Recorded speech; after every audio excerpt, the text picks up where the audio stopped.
Hello, and welcome back to Equity, TechCrunch's flagship podcast about the business of startups. I'm Marianne Azevedo, and this is our Wednesday episode where we hone in on a trend in the startup world and dive deep. Today, I am once again speaking with the wonderful Gené Teare, Senior Data Editor at Crunchbase News. Gené, welcome back to the show. Wonderful to have you as always. Thank you, Marianne. It's lovely to be here. Yeah, so for those of you who don't know, Gené and I actually used to work together several years ago at Crunchbase when I was a reporter there. And so we have a long history together, and she is not only brilliant, but incredibly kind. Very happy to have you here, Gené. So today we're going to be taking a look back at global numbers for startups in the first half of 2024 and how they compare to last year's numbers and what to expect in the second half of this year. So there's a lot going on, obviously. I feel like this year funding activity has definitely picked up, feels more active than last year for sure. And you just wrote an article about second quarter numbers. So you want to give us a quick summary of what took place in the second quarter with regards to startup funding globally? Yes. And I think, the question, we're sort of 2 years into this downturn, solidly 2 years in. And I think the question when I speak to those broadly in the venture community or I'm speaking to founders is, are things beginning to pick up slowly? Are there signs of things getting a little better 2 years down the line? And I'm hearing from people that they're feeling more hopeful about some of their portfolio companies, that they were missing their numbers a year ago and 18 months ago. And now they've obviously refactored their businesses and reset their targets. And now they're beginning to hit those numbers. So I feel like broadly there is this sense that we're in a much better shape. Founders are in a much better shape. But I think our findings are for the quarter is that things were up, but I kind of want to say that it was up to 79 billion. So that was an increase quarter over quarter from about 68 billion. So that's almost 10 billion more up quarter over quarter. So 16% up. That feels good. And then a year ago, the quarter was also up 12% from 71. So you do see a pickup this last quarter, but Q3 23 was also in the same mark. So I think the big question for us, is this just a sort of fluctuating quarter based on some of those big rounds into AI, but big rounds into sort of some of the high growth companies? Or is this a signal that there is going to be a little bit of a pickup within the venture markets? Yeah, I had the same question because I feel like, obviously we did see an increase in mega rounds for the quarter. I think that accounted for much of the increase. I think, if I recall correctly, about 30% increase, something like that. And then funding to AI companies more than doubled, which was $24 billion. That was the largest quarter for AI funding in recent years. We did see, as you said, some later stage deals. Seed stage remained pretty steady. I guess my concern is this kind of skewed by just all the AI funding? Because if you take away AI, how different are we from last year? Yeah, and I think what's interesting about, I was actually quite shocked by the doubling in AI because we're 6 quarters in from the launch of ChatGPT. Immediately in Q1 2023, we had that 10 billion round that Microsoft invested in OpenAI. And then funding kind of came because of that big round, sort of shot things up. And then it's been lower around the sort of 12 billion mark over the last 4 quarters. And then it picked up again this quarter to 24. And I spent a lot of time looking at the data, trying to understand what was different about this quarter in AI. Why was there suddenly a lot more funding in the AI sector? And I think part of that is in venture, things take time to sort of filter through. And so we've had 4 or 5 quarters of investing in the sector. But I think what really changed this last quarter, and again gives us a signal that this might not be the momentum we're going to see going forward, is I saw more of those large $1 billion rounds. We have 1 or 2 kind of every quarter. We saw many more of those this past quarter. And then also not only the $1 billion rounds, but the rounds that were 750 and 500 and 400. Yeah. Typically, I'll see a few big ones and then a few at 100 million within the AI sector specifically. And we just saw a lot more of those big rounds. So is that something we'll see quarter over quarter? I don't think we can be sure. And so I have the sense that, yes, there was a big uptick, but it could pull back. But I think what is persisting is what we have seen in AI is that it is representing a larger proportion of dollars year over year. So when I look at this year, for this quarter, it was 30%. For the year, through the half year, it was around 24% of dollars, so 1 in 4. But when you look at last year, it was around 18% went into the AI sector. So I think the importance of AI is growing. Obviously, it's led by some of those bigger rounds, but AI sort of seeping through and becoming a bigger story within venture is definitely true. But also, again, it hasn't really changed that overall downward trajectory that we've seen. So yes, a lot of excitement. It's higher. I would say venture is probably higher by 10 to 20% because of AI, maybe even a little bit more because that creates more excitement. But it certainly hasn't changed this overall trajectory that we've seen in venture, which is it's down massively from the peak. And I've been looking at all stages. I'd spend a lot of time looking at the data to try and understand what are the shifts and where is this happening. But yeah, AI, it was a surprise for me that it was so big, the jump this quarter. Yeah. 5 out of $6 billion funding rounds went to AI companies, including XAI, CoreWeave, Scale AI, Wiz. Oh, outside of AI, sorry, they're cybersecurity. They were the only company outside of AI that raised at least $1 billion. Yeah, I think the fact that late stage funding was up, it was up only slightly compared to about a year ago. I guess that's good because I think it had been trending downward. So it's the first time we saw it go up in a few quarters, but again, seemed to be driven by AI. Another thing that kind of surprised me that healthcare and biotech was the second largest sector in terms of venture raised. How typical is that, Gené? You know, we've been following the sectors, and I think what's interesting is through the downturn, we've seen healthcare and biotech often lead as the biggest sector for funding. I take out software and sort of all the generic categories and look at ones which are more specific. So healthcare and biotech, as I say, has been a leading sector, and AI has been prominent, but not the leading sector up until this quarter. So I think this is the first quarter where we've seen AI sort of shift into that dominant position. And then I think the other sector that's been notable, again, everything's down from the highs. So it's not like any of these sectors are higher than 2021. Even AI is not higher from a dollar proportion yet compared to 2021. It's growing. Yeah, it could come close to what the numbers we saw in 2021. So everything was up in 2021. I think the most notable shifts that I've seen is in the peak markets, financial services. And I know, Marianne, you cover this a lot. You know, that was often the leading sector. It was sort of competing with healthcare and biotech, right, but often the leading sector, you know, that's dropped off. It's at around 10 billion this past quarter. And I think you have to go all the way back to 2016 to find another quarter below 10 billion in the financial services sector. So we've seen financial services. It's still big. It's still a major sector, but it's come down massively from the peak. And then hardware has picked up. Again, it's also down from the peak. It was around 12 billion, but it's picked up in terms of being a sector where a larger proportion of dollars are flowing in. So hardware, which is typically lower, it's in the top 10, but lower down, that's sort of come up to the top 3. Yeah, I mean, obviously, anecdotally, I can see that fintech is down just by the sheer number of pitches and stories that I've been writing about funding in the space. I wasn't shocked, but yeah, less than 10 billion. That's the first time in a while. I remember in 2021, fintech was definitely the top category. I think receiving like 20 to 21% of all venture dollars raised globally.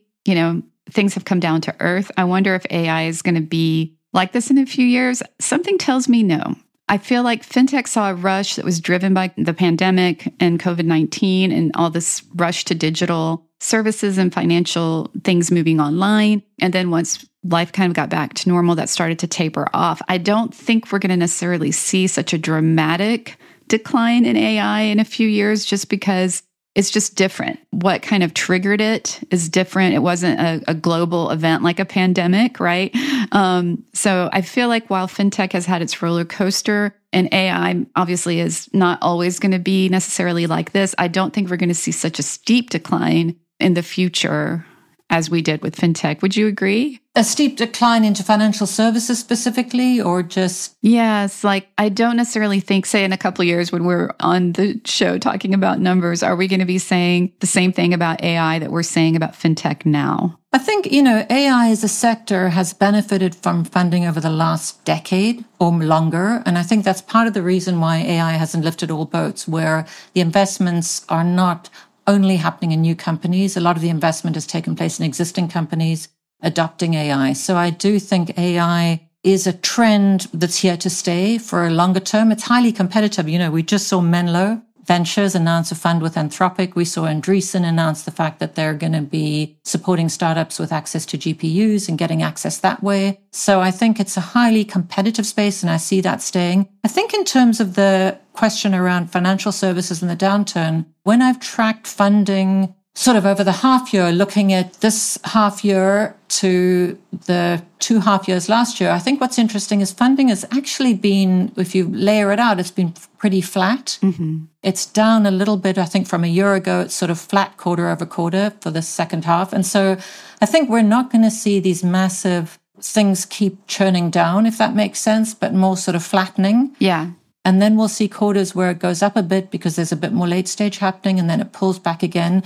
And when I pull out those mega rounds, the 100 million plus rounds, things are looking pretty stable. They're not going up, they're not going down. They're kind of in this sort of similar holding pattern. So I think we're just in the slowdown where, things are going to shift a little bit, but financial services looks, and I looked it out over the last few quarters, it's been pretty flat around a sort of below 10 billion, but not, sort of between 8 and under 10 billion. So I think everything's sort of settled. And really what it tells me is that venture investors it's a much more cautious environment.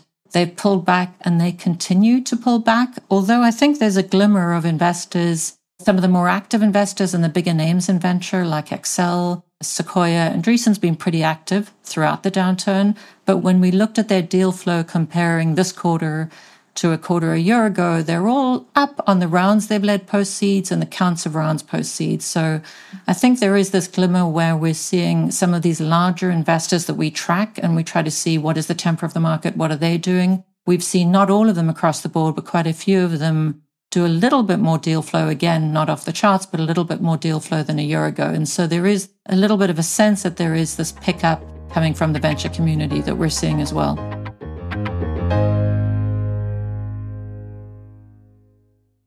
Yeah, we were talking on Equity recently about LATAM had a little bit of a rebound, and that was largely driven by fintech companies. Obviously, we know there's a need for innovation in the region in the financial services space. So I think that was interesting to see a little bit more dollars flowing back to LATAM, which had seen a steep decline. Which markets overall would you say had the strongest start to the year, both in terms of geography and verticals? I mean, I know we talked about the sectors that received the most funding, but did we see any sectors that saw more of an increase in funding? And what geographic regions did you see having a strong start to the year?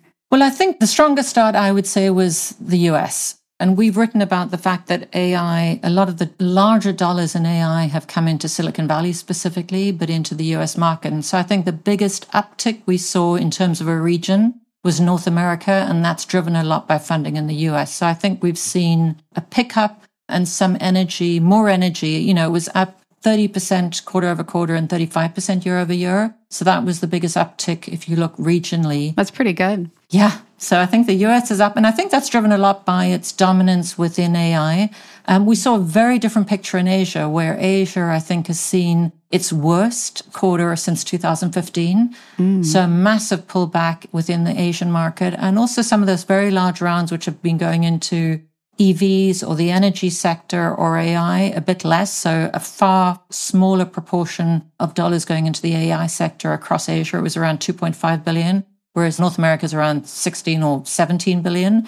And that was really led by the decline in China. I think India was up a little bit, but the biggest market in Asia is obviously China. And I think the trade and investment tensions between China and the West have really impacted or led to a lot of that downturn that we're seeing in that region. Yeah, that makes sense. What about Latin America? So Latin America, I think what was interesting is I went to a VC dinner recently, and, Brazil is the leading market in Latin America. Obviously, fintech leads there as well. So Latin America is massively down from the peak. So you see markets outside of the core, when there's a downturn, get impacted even more. And if you don't have a strong local venture ecosystem, you're impacted. So I think we definitely see that in Latin America. I think what was interesting, and what I also heard at this dinner, is Mexico is really coming up as an area for investment. And that was shown in our data as well, that Mexico is getting more of those sort of startup dollars. The economy, I was in Mexico City fairly recently. The economy seems to be doing quite well down there. So it'll be interesting. And then a lot of tech workers or expats are, because of remote work, have been spending more time down there. So it'll be interesting to see if Mexico picks up even further. Yeah. And then Europe did good. Yeah, Europe's been pretty steady even throughout all this. So that's not a surprise. We did see some M&A, right, in the quarter. I felt like M&A activity had sort of slowed, but then picked back up. In the second quarter, was it what you expected? Higher than last year? M&A was up a bit. I think we're seeing a stronger M&A environment compared to 2022. I just did a presentation to a media outlet in Japan, and I was looking at billion-dollar exits in the US market, M&A specifically. And I think in 2022, we tracked 3. These are venture-backed companies that exited above $1 billion. There were 3 US-based companies that was the case for in 2023, And in 2024, I think we've already hit 8 or 9 companies that have kind of met that. So, but broadly, when you look, 2023 was so down, I guess, is that any numbers are going to look better. So we are seeing an uptick, but I think, speaking to analysts out there, the big expectation is that M&A is going to pick up more significantly, and I'm not sure we've seen that yet. Partly because prices have come down. There's a lot of companies who might realize they're not going to make it to going public in the next 3 to 5 years, and so they're looking at M&A opportunities. So I think there is the expectation we will see a lot more M&A. I think we've seen some of that. We debated in our newsroom, is M&A here or is it not? So I think it has improved, but not as much as many in the venture community were wanting or expecting. Yeah, I would agree. I think we were all expecting more M&A activity last year, this year in general, especially in such a dry IPO market. So I'm curious about looking ahead. So outside of those main verticals that we've discussed with AI, healthcare, hardware, fintech, were there any other sectors seeing a surge or a little bit more funding than previously? The next biggest sectors is, manufacturing, but I think that relates in some way to some of the hardware. So there is some more money going into manufacturing, or it's sort of trending a bit higher. But again, as I say, everything's down. Transportation, down, but also one of the larger sectors. And then we've seen a lot in the sustainability and energy space. This past quarter, not as high as in some previous quarters, but that's also been, a big sector for investment. So I'd say those stand out. I think the ones which seem to be much lower are, commerce and shopping, and on the consumer side and media entertainment. I think those sectors are significantly down from where we were. I was also looking at the fact that early stage investment was up in the second quarter quite a bit.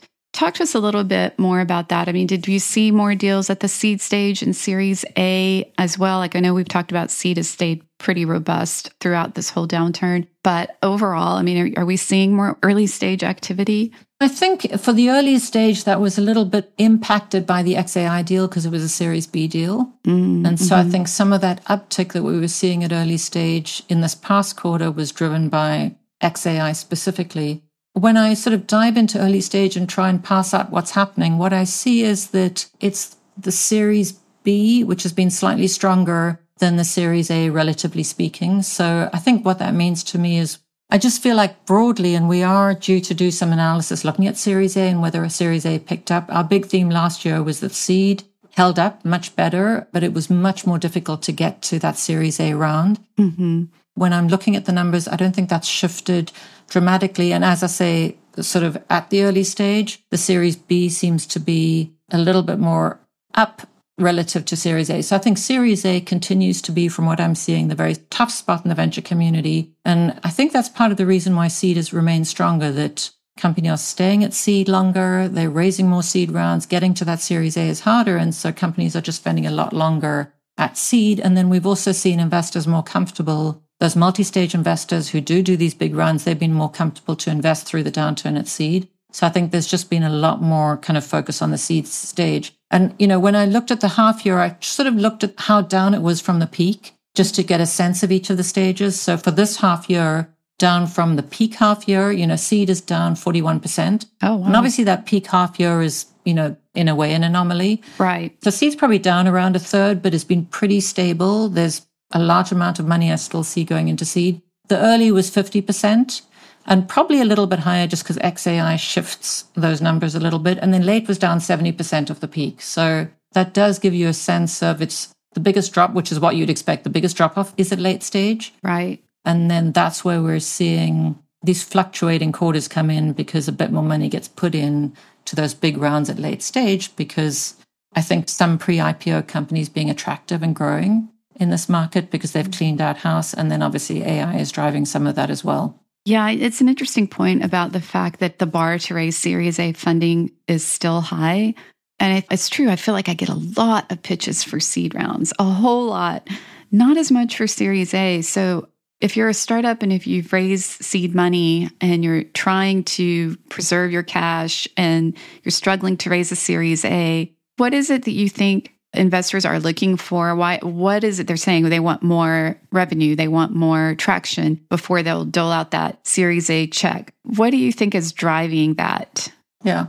I think what I hear is more revenue, that the revenue targets have gotten higher. And I spoke to an investor recently, and he was a seed stage investor, and he said he's much, much more cautious and careful at the seed stage because he knows those metrics at Series A are so much higher. And so for a company to get to that, they're going to have to stand out. And equally, in the peak market of 2021, we didn't just see late go up, we saw early go up, we saw every stage go up because everyone thought if I invest, the likelihood of this company going on to raise at the next round and be successful based on the metrics needed, that I'm seeing positive signals in the market. And so I think we're seeing exactly the opposite right now, where every single investor, even though seed has been more robust, every investor is saying, I know the bar is so much higher. And so I think it's just being further along, more revenue. You know, the revenue is tough because there are fewer startups. A lot of startups are failing. Selling into this market, we know, is incredibly tough. So it almost sort of compounds. Yeah, it really does. I mean, I just imagine being a founder trying to raise capital in this environment would be very stressful. And then there are some, I guess it's forcing companies to be more capital efficient and not burn cash as much, I would hope anyway, we would think. So here we are now into the second half of the year. What do you think? What is the state of venture currently? What do you see happening for the rest of the year? To be honest, my expectation is that we're still going to see a slow funding environment. You know, we're obviously not going back to 2021, but I think we're going to see a continued slower funding environment because I think the fundamentals haven't changed, that the liquidity which everyone's seeking, we're not seeing that on the IPO front. And most people are saying that we're not going to see that this year, maybe into 2025. As I say, M&A has picked up a bit, but maybe not as much as venture investors are looking for. So I think we are going to continue in this quite cautious funding environment. I think most investors I speak to are still supporting and helping existing portfolio companies and making sure they can kind of make it through this period. So I'm not expecting a big change from what we've seen in the first half of this year. And I think we're even seeing that in AI, where there is a much more concerns about the amount of money put into the AI sector and whether the revenues are really there. So I think even in the hottest and most exciting sector, which is very competitive, investors are raising a lot of concerns around how much money is going into that sector as well. Well, yeah, again, I know we saw this in 2021 in fintech and other sectors generally, but there was so much FOMO and investors were so quick to write checks because they were afraid of missing out on the potential, next major breakthrough company. But, at the same time, there is that risk of investing in companies that really don't have the revenue to back up these massive valuations that they're receiving.